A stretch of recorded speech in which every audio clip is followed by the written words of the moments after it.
Soy Leslie Pulido, estudiante de la Universidad de Yacambú para la licenciatura en Psicología.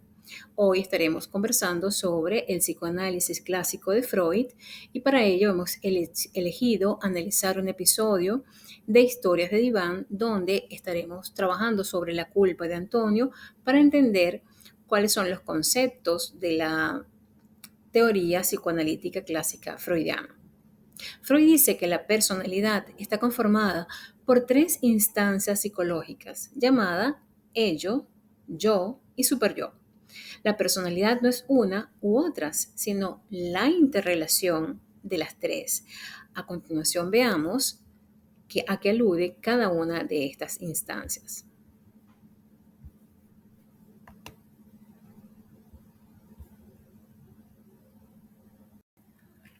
El ello es el conjunto de pulsiones instintivas que dirigen la vida. Estas pueden ser agresivas y sexuales también. Allí también se guardan las represiones, que son eventos del pasado, inconscientes. Dice Freud que se rigen por el principio del placer, es decir, evitar una tensión de la forma más rápida e inmediata. Pero como no podemos siempre darle salida a esa tensión de manera inmediata, entonces la mente necesita reprimir ese deseo, por lo tanto, la represión no siempre es negativa, ya que esta nos permite la adaptabilidad y la convivencia social.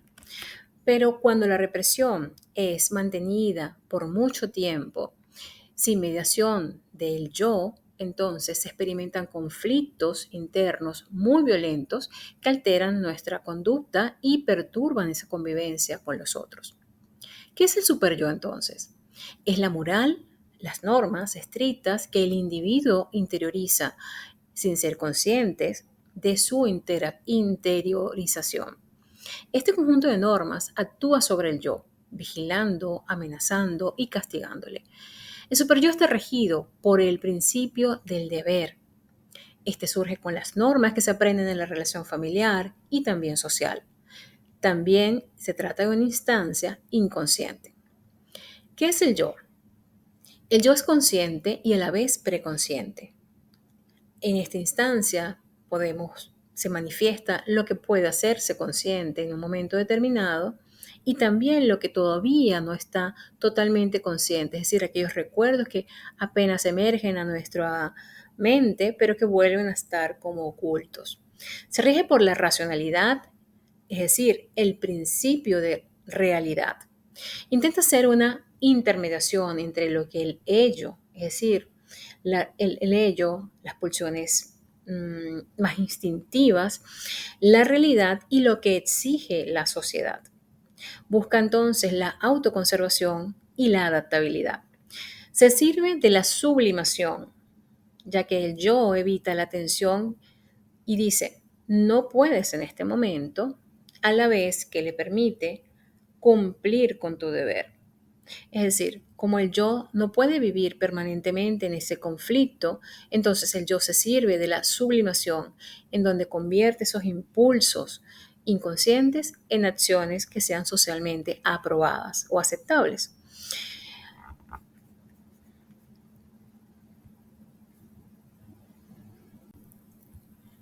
Estos conceptos teóricos descritos en la lámina anterior podemos encontrarlos en la historia de Antonio de la siguiente manera. Antonio tiene 63 años. Se ordenó sacerdote a los 17 años, mismo día que murió su madre. Antonio empieza a experimentar sentimientos de culpa y no sabe de dónde provienen. Él lo asocia con la muerte de su madre, traer a su padre a la provincia, de la provincia a la capital, por buscar ayuda con un psicólogo y no con un sacerdote. Hay una escena en particular donde el analista focaliza esta tendencia a desplazar la culpa a diferentes eventos de su vida, indicando que quizás se trata de una culpa mucho más profunda y que se enmascara con este desplazamiento. Aquí encontramos un mecanismo de defensa, que es el desplazamiento.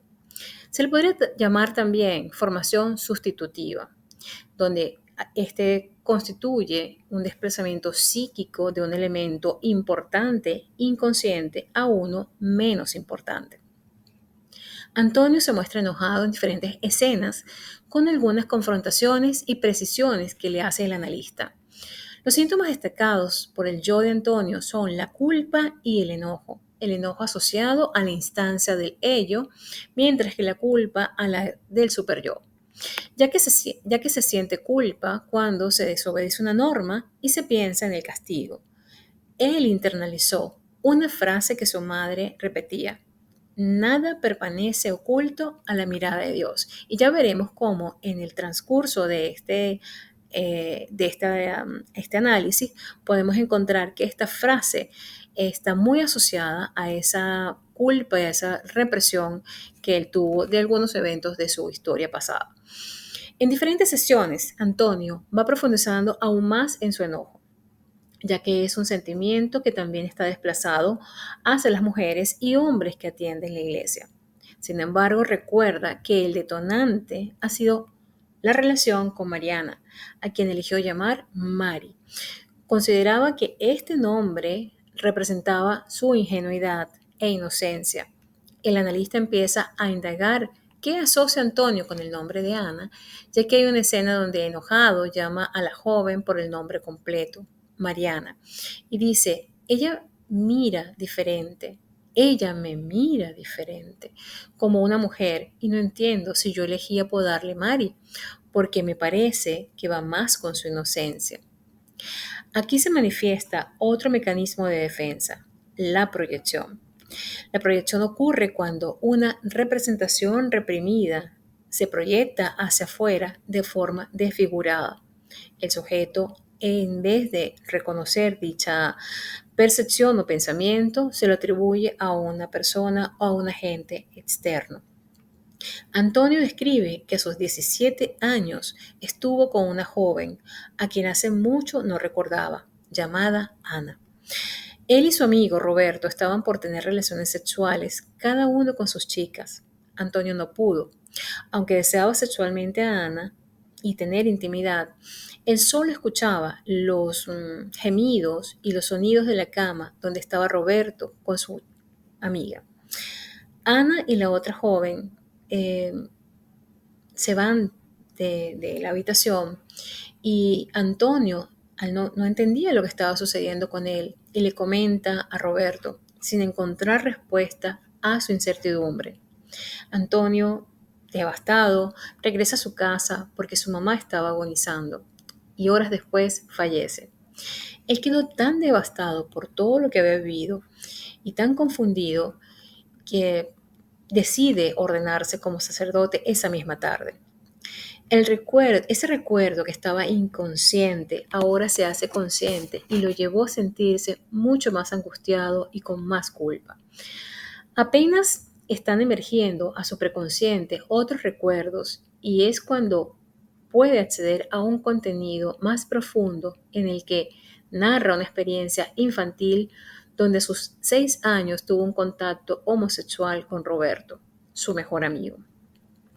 Esa descripción muestra claramente el funcionamiento inconsciente, por un lado, del ello, regido por el principio del placer, obtención de placer sexual, y por el otro, el mandato del superyo, con una voz interna diciendo: levántate, nos van a mirar, no te quedes allí por más tiempo, porque Roberto va a pensar que le gusta y te va a juzgar como un marica. Todos estos mandatos sociales y de miedo al juicio le hacen sentirse devastado. Su yo quiere salir de la situación y es la instancia, recordemos, que media con lo que puede permitirse cuando se da cuenta de este disfrute.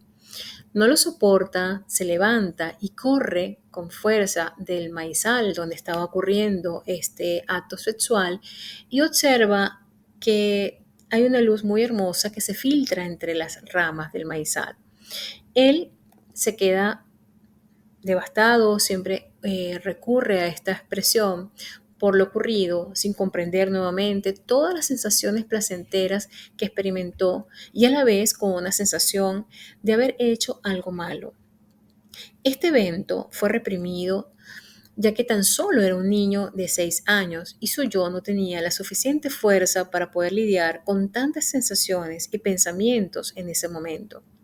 En la adolescencia, este placer sexual que experimentó en su primera relación sexual, homosexual en este caso, le llevó a inhibir el contacto íntimo con una mujer, al escuchar los gemidos del hombre con quien años atrás había experimentado su primera y más importante relación sexual.